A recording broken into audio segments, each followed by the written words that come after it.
திருத்தமிழ் உறவுகளுக்கு வணக்கம். அன்பார்ந்த ஆசிரியர்களே, ஆசிரியர் சம்பந்தமான வழக்குகளை செய்திகளை தொடர்ந்து நம்ம காணொலியாக நம்ம சேனலில் பகிரப்பட்டு வருகிறது. நம்ம சேனலை பிடிச்சிருந்தால் லைக் பண்ணுங்கள், ஷேர் பண்ணுங்கள், கமெண்ட் பண்ணுங்கள். வாங்க நம்ம காணொலிக்கு போகலாம். இன்றைய காணொலியில் நம்ம என்ன பார்க்க போகிறோம்னு கேட்டால், நேற்று நம்ம ஊடகத்தில் தெரிஞ்சிருப்போம். நம்ம தெலுங்கானாவில் டெட்டு ப்ரொமோஷன் கேஸுக்கு பதவி உயர்வுக்கு பொருந்தாது ஒரு தீர்ப்பு ஒன்று வந்திருக்கு. அதை குறித்து தான் இந்த காணொலியில் விரிவாக பார்க்கலாம்.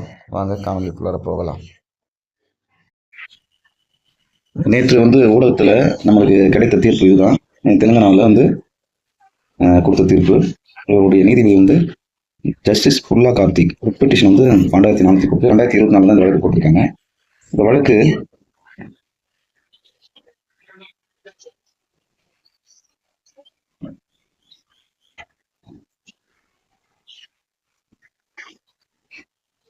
நூற்றி 51 பேர் சேர்ந்து போட்டிருக்காங்க.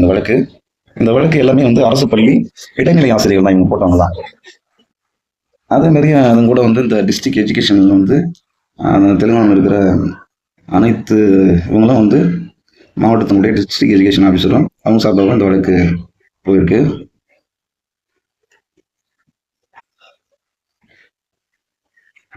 இவங்களுடைய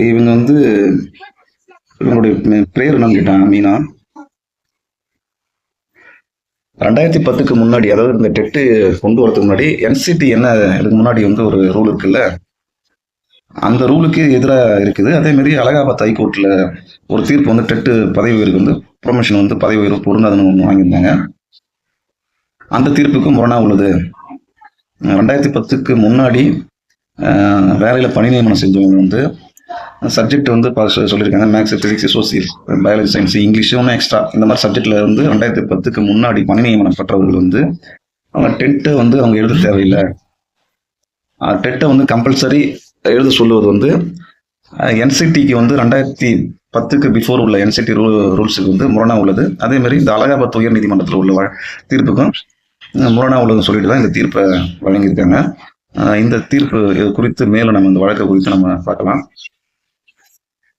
நேற்று ஊடகத்தில் இந்த தெலுங்கானா வழக்கு ஜட்ஜ்மெண்ட்டை பார்த்தோம்ல, இந்த வழக்கு தான் இதனுடைய எங்கன்னு கேட்டால் தெலுங்கானா மாநிலத்தில் வருது. இது petition number 12410. Petitioner S Rajeshwar. Respondent the state of Telangana. பெட்டிஷனருடைய அட்வொகேட் பேர் ராம் கோபால் ராவ். இது கவர்மெண்ட் லீடர்னா அரசு முதன்மை வழக்கறிஞர். சர்வீஸ் மேட்டர் தான். டிஸ்ட்ரிக்ட் மேடாக்கில் இருக்கு ஹைகோர்ட்டு. இந்த வழக்கு பார்த்தோன்னா 30/4/2024 ரெஜிஸ்ட்ரேஷன் ஆகி ஃபைல் ஆகி 1/5/2024 கேஸ் ஃபைல் ஆகுது. இப்போ இதனுடைய கேஸ் ஸ்டேட்டஸ் பார்த்தோன்னா இன்னும் பெண்டிங் தான் இருக்கு. 2/7/2024 அடுத்த லிஸ்ட்டு வருது. இது யார் முன்னாடி இந்த வழக்கு விசாரணை நடைபெற்று வருதுன்னு தற்போது புல்லா கார்த்திக் என்றவர், நீதியரசர் புல்லா கார்த்திக் என்பவர்கிட்ட தான் இந்த வழக்கு வருது. இதுல பாத்தீங்கன்னா அந்த 2410 ரெப்பெட்டிஷன்ல பார்த்தீங்கன்னா இடையீட்டு மனு ஒரு 3 மனு கொடுத்துருக்காங்க. பாருங்க, ஃபர்ஸ்ட் இடையீட்டு மனு எப்போ வருது கேட்டா 1/5/2024 வருது. அப்புறம் ரெண்டாவது இடையீட்டு மனு 12/6/2024. அதே மாதிரி மூணாவது மனு அதே தேதியில வருது. ஃபர்ஸ்ட் இந்த ராம்கோபால் ராவ் போறாரு. அப்புறம் நரசிம்மான்ட்டு அவங்க போடுறாங்க. இந்த இடையீட்டு மனுலாம் ஒருங்கிணைந்த ஒரு இது கேட்டிருக்காங்க. என்ன அந்த ஸ்டேட்டஸ் அது பெண்டிங்கா தான் இருக்கு.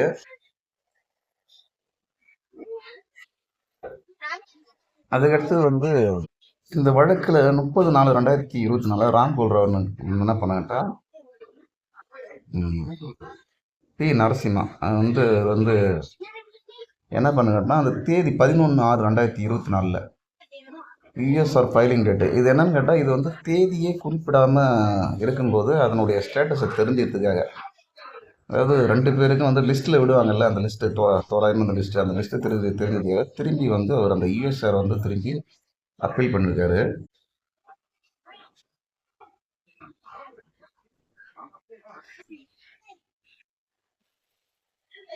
இவங்களுடைய பிரேயர் என்னன்னு கேட்டால், மெயினாக என்ன வச்சுருக்காங்க கேட்டால்,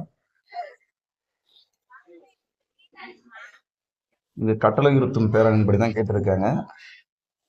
செகண்ட் கிரேட் டீச்சரை வந்து அப்பாயின்மெண்ட் பண்ணுறதுக்கு ப்ரொமோட் பண்ணுறதுக்கு என்னென்ன சப்ஜெக்ட்னா maths, physics, social, biology, science, English, extra பேஸு வந்து அவங்க எப்படி கேட்குறாங்கன்னா சீனியாரிட்டி வந்து அண்டு எலிஜிபிலிட்டி வித்தவுட் இருக்காங்க. அதாவது டெட்டு வந்து அந்த எலிஜிபிலிட்டி இல்லாமல் வந்து பணி நியமனம் செய்யறதுக்கு கேட்டிருக்காங்க. அது வந்து அந்த பணி நியமனம் செய்யறதுக்கு வந்து என்சிடி வந்து அந்த 2010க்கு முன்னாடி உள்ள இதுக்கு முரணா இருக்கு. அதே மாதிரி சமீபத்தில் வந்து இந்த அலகாபாத் கோர்ட்டில் வந்து ஒரு ஜட்ஜ்மெண்ட் கொடுத்துருக்காங்க. டெட்டுக்கு வந்து அந்த அந்த வழக்கு வந்து 13/2024 அதில் வந்து சொல்லியிருக்காங்க, டெட்டுக்கு பதவி இருக்குது, டெட்டு பொருந்தாதுன்னு சொல்லிட்டு. அந்த அலகாபாத் உயர்நீதிமன்றத்துக்கு நீதி முரணாக உள்ளது, அதனால் எங்களுக்கு வந்து அதே ஜட்ஜ்மெண்ட்டை கொடுங்கன்னு தான் இவங்க பேர் வச்சுருக்காங்க.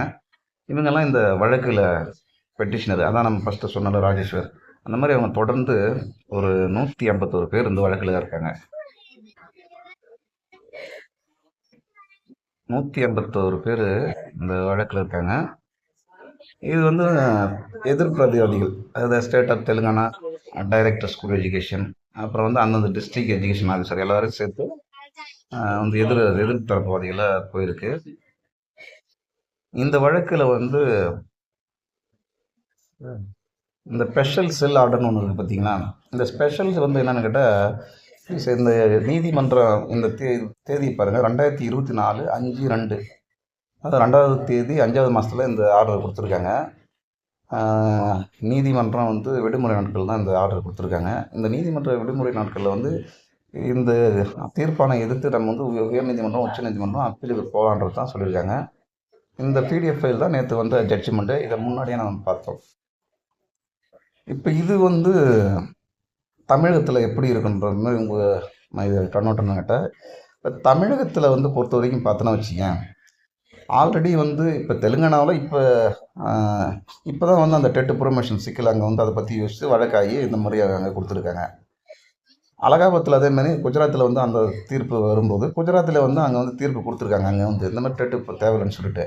ஆனால் நம்ம தமிழ்நாட்டில் இது குறித்து வழக்கு ஆல்ரெடியே வந்து வழக்கு மதுரையில் போட்டு வழக்கு, அது வந்து டபுள் பெஞ்சுக்கும் போய் ரெண்டுமே வந்து ஆனால் டெட்டு ப்ரொமோஷனுக்கு கம்பல்சரி வேணும்னு சொல்லிட்டு இப்போ சுப்ரீம் கோர்ட்டுக்கு அந்த வழக்கு வந்துருக்கு.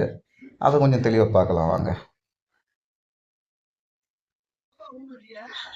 தமிழ்நாட்டில் இந்த வழக்கு வந்து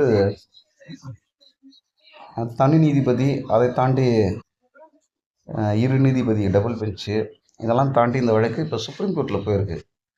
ஆனால் தமிழ்நாட்டில் வந்து டெட்டுக்கு வந்து கம்பல்சரி இது பதவி உயருக்கு கம்பல்சரி வந்து டெட்டு வந்து பாஸ் பண்ணியிருக்குன்ட்டு தீர்ப்பு வந்திருக்கு.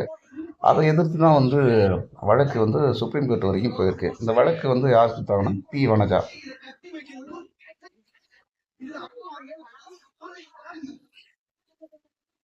இந்த வழக்கு வந்து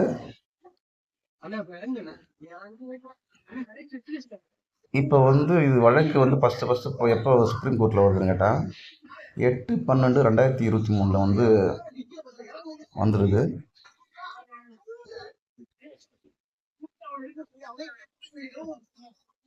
ரிஷிகேஷ் ரோய், ஜஸ்டிஸ் வந்து சஞ்சய் கரோல், இவங்க முன்னாடி தான் இந்த வழக்கு வந்துட்டு இருக்கு. இப்போ இந்த வழக்கு வந்து இது தள்ளியே வந்துட்டு இருக்கு. இப்போ விடுமுறை நாட்களில் வரும்னு பார்த்தோம், ஆனால் இந்த வழக்கு வந்து தள்ளி போயிட்டு இருக்கு. இப்போ லாஸ்ட்டாக இப்போ என்ன சொல்லியிருக்காங்கட்டா 9/7/2024 இந்த வழக்கு லிஸ்ட்டு வெளியிட்டிருக்காங்க. இவங்கெல்லாம் வந்து பெட்டிஷனர், இவங்க தான் வந்து இந்த வழக்கை தொடுத்த பெட்டிஷனரு. இவங்கெல்லாம் வந்து எதிர்தரப்புவாதிகள். இப்போ இதில் ஸ்டேட் ஆஃப் தமிழ்நாடு, அதே மாதிரி கமிஷனர் பள்ளிக்கல்வி ஆணையம், இந்த ஜாயின்ட் டைரக்டரு தொடக்க கல்வி, இந்த ஆர் சக்திவேல்ன்றவர் வந்து அவரும் இந்த வழக்கை தொடுத்தவர் தான். அவர் இந்த தற்காலிக ஆசிரியர் நியமனமுக்கு 400 வழக்கில் இருக்கார் பார்த்தியா, அவரும் இந்த வழக்கு தொடுத்தவர் தான். அப்புறம் இந்த TET passed candidate welfare association, இந்த தீர்ப்பை வாங்கினவங்க, அதாவது மதுரை ஹைகோர்ட்டில் போயிட்டு டெட்டு வந்து பதவி உயருக்கு பொருந்துன்ட்டு வாங்கினவங்க. சரி, இவங்க வந்து ஏன் வந்து இந்த முத்தமிழ் செல்வன், மனோன்மணி, ஸ்ரீ கலாதேவி, இவங்கெல்லாம் ஏன் வந்து இவங்கெல்லாம் எதிர்த்தரப்புவாதிகள் வராங்கன்னா, ஒரு வழக்கில் வந்து இப்போ இவங்க வந்து கவர்மெண்ட் வந்து எதிர்த்தரப்புவாதிகள் தான். இந்த ஆர் சக்திகள் TET pass candidate welfare association வந்து அவங்க ஏற்கனவே அந்த வழக்கில் இருந்தவங்க.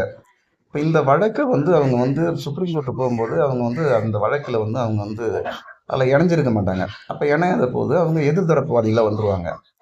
அவங்க இந்த வழக்கில் அவங்களுக்கு தேவைப்பட்ட அவங்க வந்து கேவியட் அப்போ அந்த வழக்கு தாக்கல் செய்யும்போது டைம் கொடுத்துருப்பாங்க. அந்த கேவியட் செஞ்சு அவங்கள இணைஞ்சிருந்தா இணைஞ்சிருக்கலாம். ஆனால் இப்போ முடியாது. அதனால் இவங்கெல்லாம் எதிர்த்தரப்புவாதிகள் தான். இப்போ இவங்களுக்கு எதிராக தான் இந்த மனு வரும். எதிராக தான் என்ன தீர்ப்பு வருதோ அது எல்லாமே உங்களுக்கு பொருந்தும். இந்த வழக்கு அப்படி தான் வந்து வந்திருக்கு. யோகேஷ் கண்ணா எதிர்த்தரப்புவாதி, பெட்டிஷனை வந்து பார்த்திபன்ற ஒருத்தர் வந்து அட்வொகேட்டு. கவர்மெண்ட் தரப்பில் வந்து யோகேஷ் கண்ணா, பெட்டிஷன் சைடில் வந்து பார்த்திபன்ற ஒரு தான் வந்து வழக்கு போயிட்டுருக்கு. இப்போ இந்த சுப்ரீம் கோர்ட்டில் நடக்கிற வழக்கு,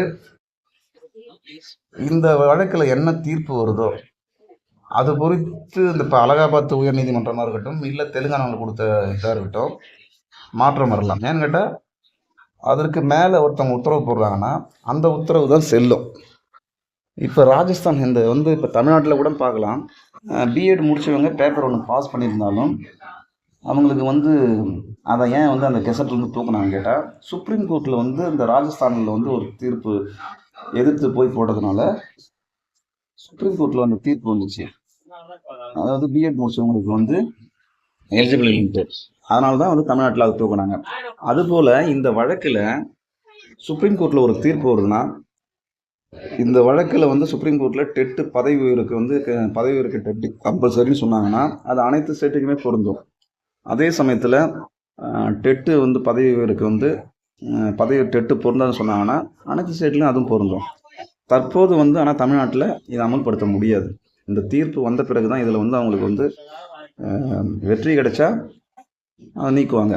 இந்த வழக்கை பொறுத்து தான் இந்த வழக்கு தீர்ப்பு கொடுத்தாங்கன்னா மற்ற மாநிலங்களும் வந்து இதை அமல்படுத்த முடியாது. அலகாபாத்தாக இருந்தாலும் சரி, தெலுங்கானா இருந்தாலும் சரி, இந்த தீர்ப்பில் எதனா மாற்றம் வருதுன்னா நிச்சயம் வந்து எந்த ஸ்டேட்லேயும் இதை வந்து மாற்ற முடியாது. இதுதான் இந்த பதவி உயர்வு வழக்கில் இருக்கிற நிலை. ஆசிரியர் சம்பந்தமான வழக்குகளை செய்திகளை தொடர்ந்து நம்ம காணொலியாக பதிவிட்டு வருகிறோம். அந்த வகையில் இன்றைக்கி வந்து இந்த டெட்டு ப்ரொமோஷன் பற்றி பார்த்தோம். நம்ம சேனல் பிடிச்சிருந்தால் லைக் பண்ணுங்கள், ஷேர் பண்ணுங்கள், சப்ஸ்கிரைப் பண்ணுங்கள், கமெண்ட் பண்ணுங்கள். நன்றி.